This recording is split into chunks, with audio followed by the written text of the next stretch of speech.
Ready to open the hood? UseTool for the tutorials.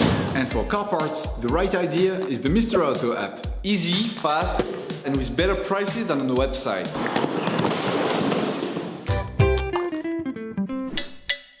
For this operation, get hold of the air filter that you will find in the video description. Turn off the ignition, pull up the handbrake, pull on the bonnet release lever and open the bonnet.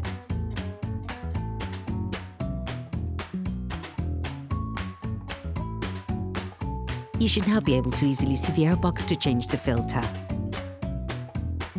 Using a socket wrench and a 10mm socket, release the central screw on the air filter flange, then unscrew it by hand. Don't try to pull it off, it is designed to stay in the flange. This is the same for the other screws that you should now unscrew. Using a multi-bit screwdriver and a Torx T20 socket, unscrew the 7 remaining flange screws. To take the flange off, turn it upwards and pull on it.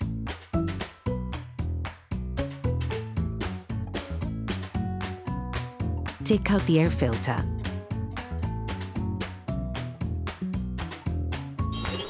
Please support us. Subscribe and like the video, that will be really cool. Take the new filter and compare it with the old one to ensure that they're identical. Before putting in the new one, it is important to clean off the remaining impurities from inside the filter compartment.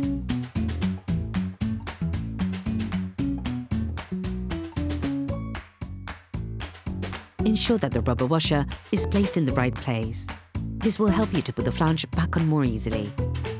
Replace the flange, positioning it correctly.